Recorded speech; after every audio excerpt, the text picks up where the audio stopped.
matin. Nikos Aliagas, nos auditeurs ont du cœur. Vous nous racontez ce matin une belle histoire de Noël, une histoire vraie. Oui Céline, nous avons diffusé sur Europe 1 un reportage de François Coulon, notre correspondant dans l'Ouest, c'était mardi dernier. Et ce reportage dans lequel François nous racontait le quotidien d'Emma, il y avait cette maman de 30 ans qui est gilet jaune, elle est aide-soignante, elle a dû mettre sa carrière de côté, entre parenthèses, pour s'occuper de sa fille et des difficultés que connaissait sa fille, Cassie, 7 ans et handicapée. Ses revenus ont été divisés par 3, une situation de grande précarité. On écoute Emma. Je suis passée de 2400 € en couple à 700 € en mère isolée avec mon enfant. Je suis censée pouvoir compter sur 160 € de pension versée par le papa qui arrive aléatoirement. Et vous faites comment alors pour vivre? Je ne vis pas, je survis monsieur. On va à l'essentiel et même l'essentiel est difficilement atteignable. Ma fille ne manque jamais de rien, mais les repas pour moi c'est souvent que des pâtes. Pour les charges alimentaires, il doit me rester aux alentours de 120 €. On survit. Vous êtes dans quel état d'esprit? Je n'ai plus rien à perdre. Si je reste chez moi, de toute façon, je sais que le découvert va augmenter, on va continuer à s'enfoncer jusqu'au jour où on ne pourra plus rien faire et qu'on va se retrouver à la rue. Je ne vis pas, je survis, monsieur, répond Emma, notre journaliste François Coulon. Bonjour Jean-Jacques.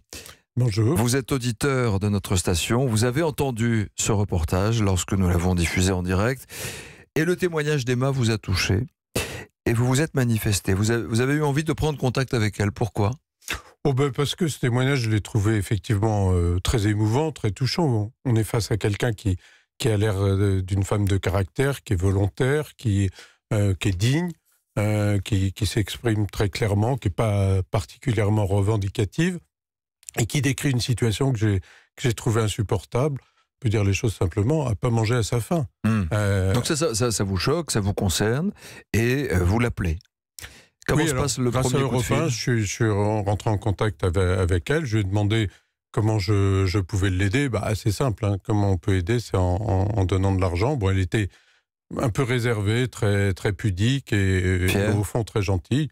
Et puis elle a bien sûr accepté et c'est ce que j'ai fait. C'est une femme qui ne demande pas, qui fait juste état de sa situation sur l'antenne d'Europe 1, puisqu'on parlait de la mobilisation des Gilets jaunes. Alors vous avez appris que la petite fille avait besoin de se faire opérer aux États-Unis, donc c'est pas remboursé par la Sécurité sociale, et vous proposez de l'aider financièrement et de l'accompagner sur plusieurs mois, Jean-Jacques. Oui, mais il me semble, après tout, quand on fait une rencontre comme ça, c'est bien pour les deux. Et je dois dire que j'étais ravi de l'aider. Il y a un côté qui est pas altruiste, qui est égoïste finalement, parce qu'on reçoit quelque chose. J'en suis bien conscient et je me suis dit, dans le fond, c'est une rencontre. Après tout, la vie est faite de rencontres. Et autant essayer de développer une relation où je peux l'aider peut-être un peu plus longtemps. En donnant, on reçoit quelque chose. C'est un bel acte. Vous ne donnez pas votre nom par pudeur ? Oui, je n'ai pas fait ça. On m'a demandé de témoigner. Tout le monde va vous appeler après. Ça peut peut-être susciter des vocations. Mais non, effectivement, oui, par pudeur, si vous voulez. Merci beaucoup, Jean-Jacques. Et bonne fête et bravo. Bonne fête à vous.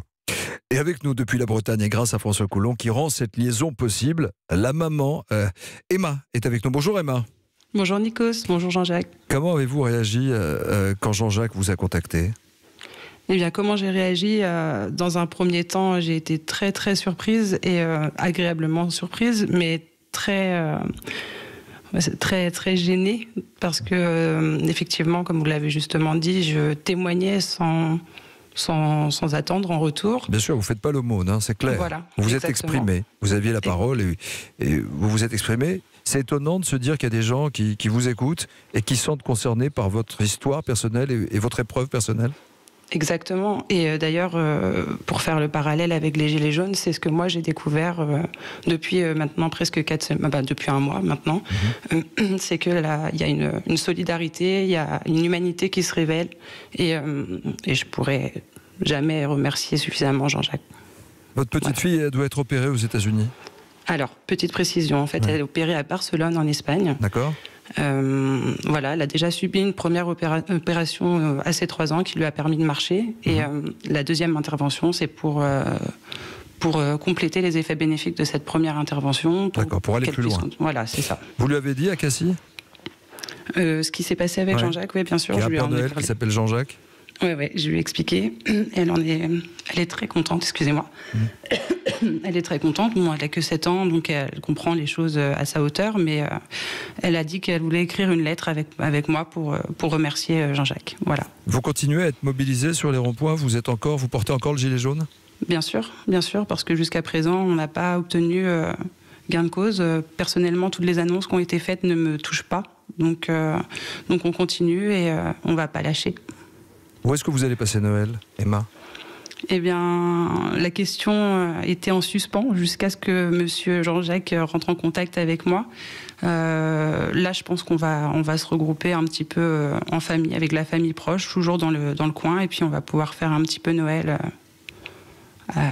version fête. Voilà. Vous savez ce qui nous a touchés, c'est qu'au-delà de la mobilisation des Gilets jaunes, de votre implication et puis de votre conviction et de votre colère, vous êtes une femme, comme des milliers de femmes, des millions de femmes qui nous écoutent peut-être ce matin et qui n'a rien demandé et qui a juste exprimé son désarroi, tout simplement.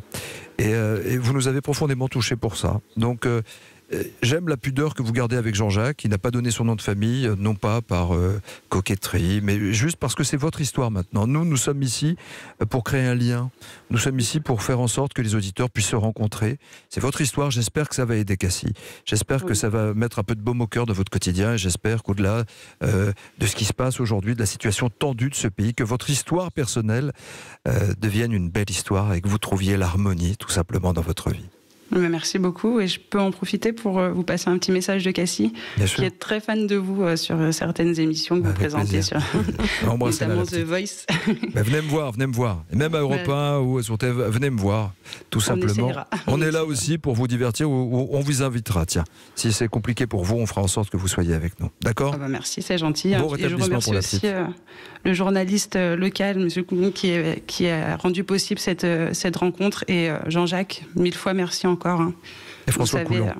Oui, c'est ça. Et les réseaux sociaux, parce que ça a été relayé. On dit beaucoup de choses sur les réseaux sociaux, évidemment. Il y a tout, et il y a aussi des situations qui nous permettent de nous rencontrer, tout simplement, humainement.